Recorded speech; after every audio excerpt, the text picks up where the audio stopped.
Hey, welcome to another update on Archmage Rises. I miss Archmage Rises. I personally haven't had a chance to work on it in a while because I've been busy doing things like hiring Tyler. Hi, Tyler. Hey. Welcome. I don't know. Have you watched any of the update videos yet? I watched one from like 3 months ago or whatever. Maybe a little bit longer than that, but not recently. When you were interviewing, basically. Yeah. That makes sense. Wanted to know what the company was exactly. So. Yeah. Okay, well, this week I'm going to introduce you to everybody that you joined the Defiance team, and we are growing, and that's exciting. And you haven't had a chance to work on Archmage yet, but you will. And so I thought it was a good opportunity to introduce you to everybody. And yeah, this is what I'm busy doing, spending my days doing payroll and hiring people. So let's get into who is Tyler Weave. So how did you start in I don't know, what's kind of some of your favorite games? They don't have to be your top 10 favorites or whatever, just like list out a couple of games that help people know what kind of gamer you are, because that might feed into the kind of game we're going to make together. Yeah, I would consider myself generally a variety gamer. I like all kinds of genres of games, but I mean some of the classics like Minecraft or Civilization. We were just talking before about Age of Empires. Games like that I've thoroughly enjoyed. I've liked some MMOs over the years, like BDO or Path of Exile. What's World BDO? of Tanks, etc. Black Desert Online. Oh, okay. Black Desert Online. Okay. Yeah. And you also like board games. True. I love board games. I mean, I say I'm a variety gamer, but I also love strategy games, and board games are a classic in that genre, especially your grand strategy games. So, what are some of your favorite board games? Twilight Imperium has been a favorite of mine over the past few years. The random other board games I've enjoyed. Eclipse has been fun. Axis and Allies.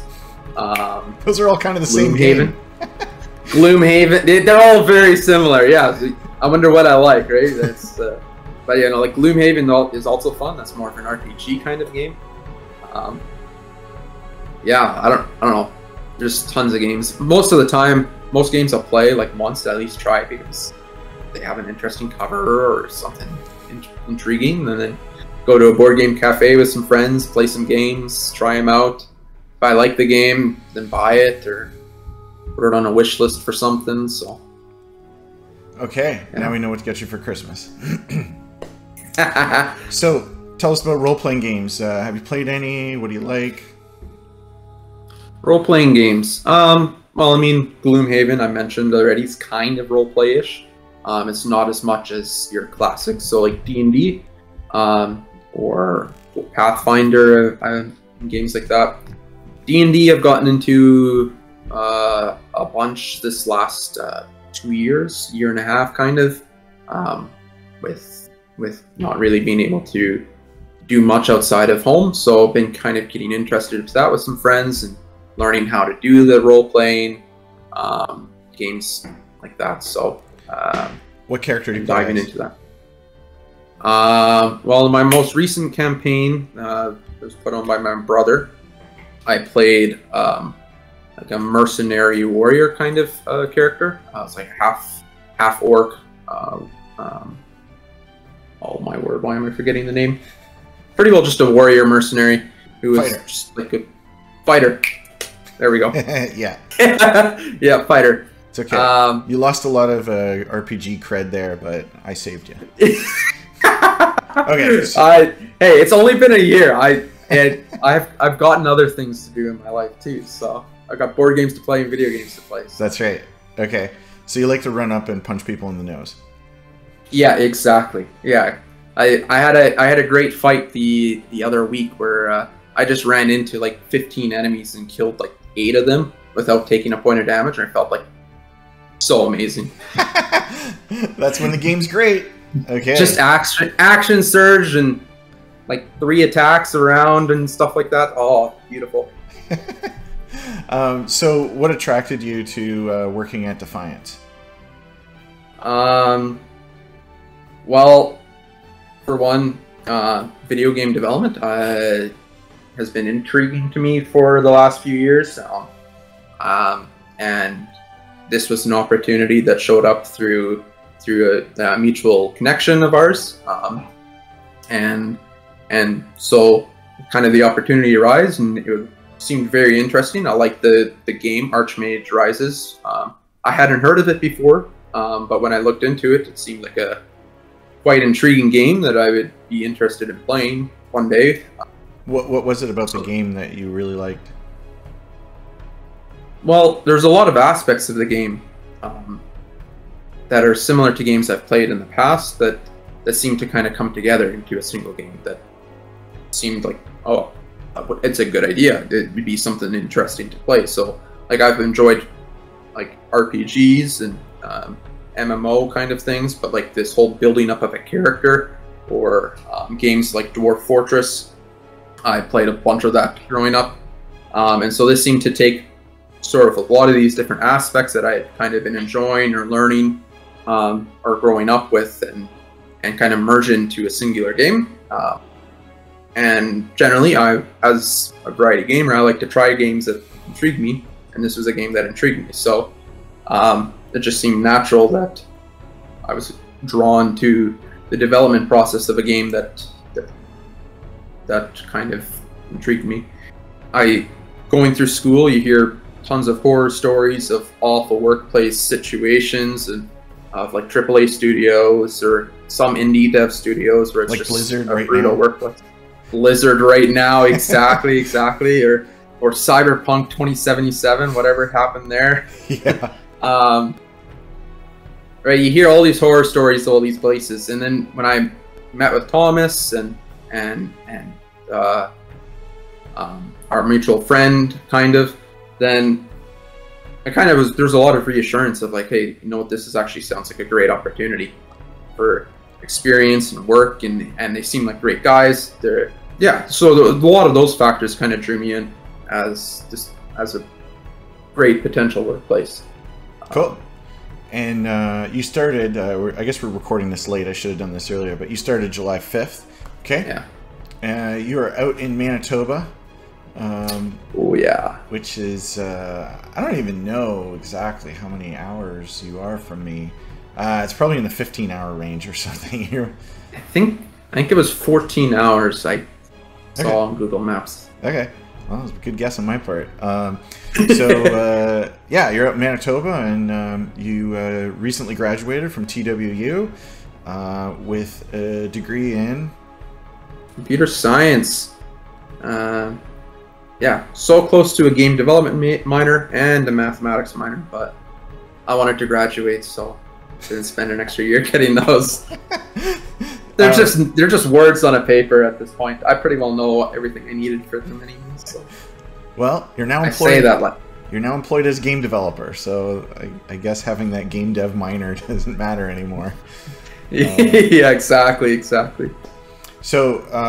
you like working in Unity? Yeah, I love Unity, especially how open and free access it is, especially to people learning how to get into game development. That's kind of like my stepping blocks of learning how to program. One of them along the way was getting into Unity and C#, back in high school or whatever. So it's kind of been a part of my life, or at least I've known about it for many years. And to be able to work in it now is great. I feel fairly comfortable in it. I'm learning something new almost every day about Unity because it's programming, but it's for the most part I enjoy it. And I mean, like any other program, it has its quirks, but you always learn to work within them and work around them and stuff like that. So, yep. Okay, last question is what aspect of Archmage Rises are you most looking forward to working on? well, I like the strategic side of stuff. So bringing some of that perspective into Archmage of like, I want to strategically plan out this system, or like as I'm building the tower up, planning out that tower to make sure that it's working out well, or stuff like that. I like bringing in that perspective, which I'm sure that there's other guys on the team. I know there's other guys on the team who enjoy strategy, but bringing it like another perspective on that, and who enjoy strategy, but also played hundreds of different games, that maybe there's some other perspective on how to make the game feel like choices are meaningful, right? Yeah. So yeah, I would say that I really love Civilization and a whole bunch of other grand strategy games. Pretty much anything out of Paradox, whether it's Stellaris or Crusader Kings or whatever. So yeah, I definitely I want to have the role playing aspect, like Pathfinder, D&D, but I also want to have kind of the grand strategy thing. And normally in those games, you're playing across these ages. You mentioned Age of Empires, right? You're obviously playing across ages in that. And in Archmage, it's kind of creating the grand strategy of you, right? Like you only have these 70 years, and creating a legacy for your family, or creating a legacy with all of the, let's say, the apprentices that you can bring on, and like how many apprentices you can do, or becoming head of the conclave. There's a lot of strategy that goes. You can't just become head of the conclave because you go and knock on the door and say, "Hey, do you need a head of the conclave? I'm interested."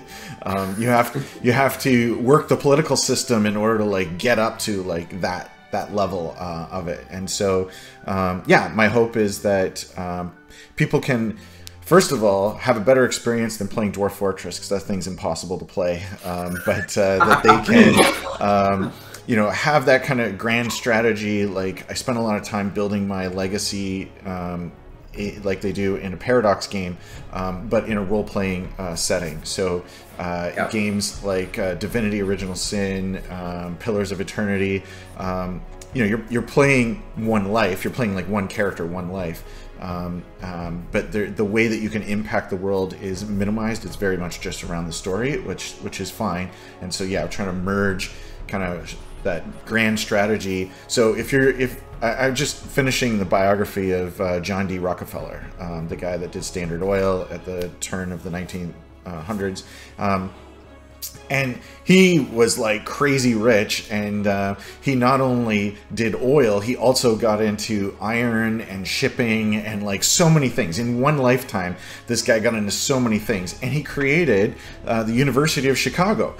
He really felt like at that time, universities were founded and funded by certain denominations of the church. So Yale was one denomination, Harvard was another denomination, and there was no Baptist university. And so he was a Baptist, and he was like, hey, I really want there to be a Baptist university that the Baptists can go to, and there's nothing really out here in the Midwest, so I want to found the University of Chicago. And so he did. Like, that was his money that made that thing happen. So I'm reading this biography to try to understand kind of the wealth aspect of Archmage Rises. There's three aspects to the game. I don't know if you know this because you're new to the team, but there's the three pillars. The three pillars. One is power, which is like spell power and like building up your character, how much damage you can do. The combat side of things, the running up and punching people in the nose side, and there are weapons in the game for you, Tyler, if you don't want to cast spells all the time. Okay, so like the battle mage, right? So anyways, there's the power side, and that's like building, Diablo 3, building up your equipment, building up your abilities and your magic casting and the spells that you know. So that's the power side. And then there's the intrigue side, which is making friends in high places and playing the political game and getting people to vote for you, and maybe becoming a king's advisor. So you start to decide which rules are made in a kingdom, overturning rules in a kingdom. So that's the intrigue political side. And then the middle side is wealth, and just what can you do? Can you build kind of an empire, a merchant empire of sorts? And so John D. Rockefeller is a great inspiration for that one and what I'm working on. So I think that's it. Thank you and welcome to the team. I'm happy you're here. It's been great working with you for the last 2 months, and I think you bring a lot to the table for all of us. And if nothing else, a pulse and a pair of hands. So that's what we need to help get all this work done. And I think for these update videos, I'm going to dive into more of the designs, because there's like so much design work that has been done in the earlier part of this year, and just try to share that out with everybody so you know the direction that we're going with this thing. We got more people starting next month. It's really crazy here. I'm trying to do my best to keep everything organized, keep things moving forward, and also update you, our very dear and precious fans. And if it wasn't for you, I would have given up a long time ago, and Tyler wouldn't have a job. So you could thank the fans for your job, Tyler. Oh, thank you. Thank you for everything. Okay. Well, it's been great talking with you, and we'll see you all next time. Bye.